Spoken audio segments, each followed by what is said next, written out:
Morning, Pinter folk. It's a Saturday morning again, so I thought we'd give you another update on what's been happening. Um, we're going for House of Hops again, this time with the ice spindle in it, and I'm glad that we do have a bit of an insight because it is brewing incredibly slowly, which is maybe why I don't know whether it's the thermal properties of Pinter 2 or what. And we were supposed to be getting, it's a Pilsner, it's supposed to be brewing at a lower temperature. Pinter said between 16 and 22, and towards the lower scale of that, I got nothing happening until it got to 18.5 degrees. So I've been trying to keep the temperature up sort of between 18.5 and 20 because nothing happens below 18.5, and even then it's been slow. We are now on day 8. It hasn't reached its ABV yet.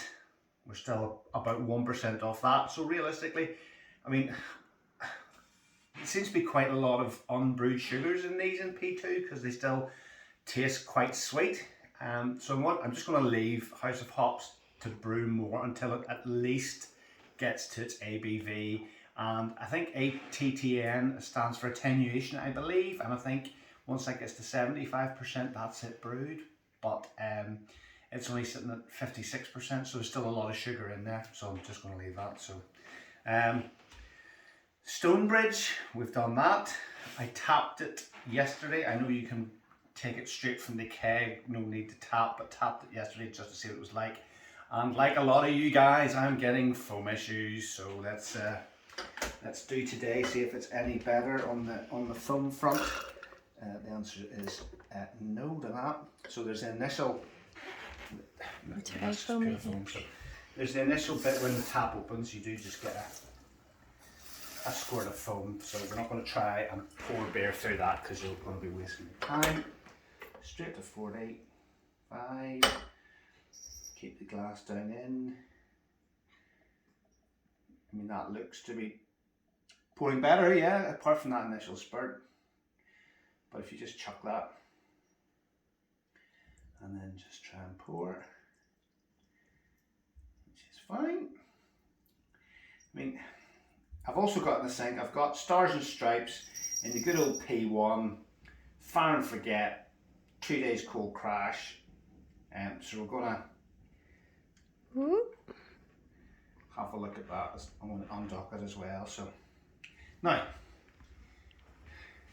it's not totally clear, but there's a bit of frosting there on the glass, but it's a good enough looking pint. The head doesn't have any floaty bits in it, which we've got in a couple before. That's just a nice sort of normal head.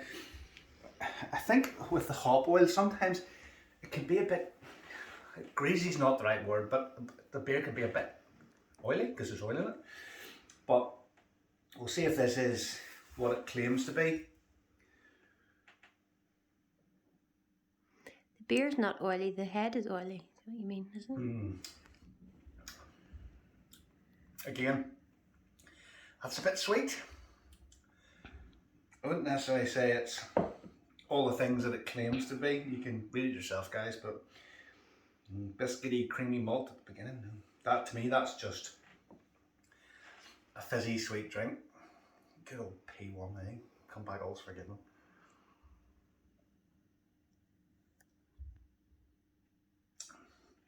Yeah, it's alright. I wouldn't be wanting to drink too many of them. Put on a bit of the old. That hasn't brewed totally. It's not unpleasant. It's not unpleasant, but it's just too sweet. Let me taste it. It's just too sweet. So, good old fashioned P1, eh? I do get a bit of biscuity off that. Do you? The smell of it. My biscuit, like hot, like chocolate biscuit. It's not that sweet. Lots of sugar. It is sweet. Like, come over here and have a look at good old Stars and Stripes. I bet it's not sweet, but it's properly brewed. Right. Well, I didn't do it long times either.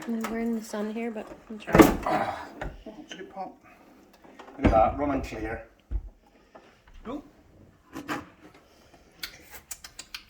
Yes. It's quite clear. Ah. Looks like Coke. That is, yeah. And there's a nice trub coming out now after it running clear. Tasted totally brewed. There wasn't a sweetness at all off it. P2 you've a lot to live up to. P1 I might just go back to, or I might try brewing the good You just haven't got the beers hang of from the P2 yet.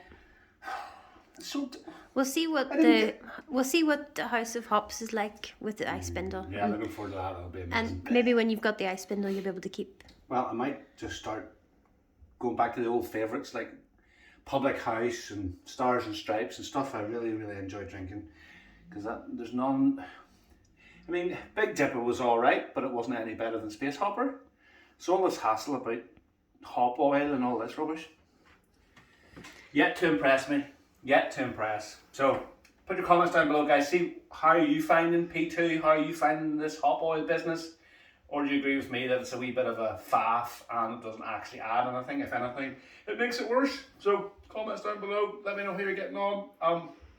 We'll review House of Hops if it ever finally gets to finish brewing. See you all soon. Bye.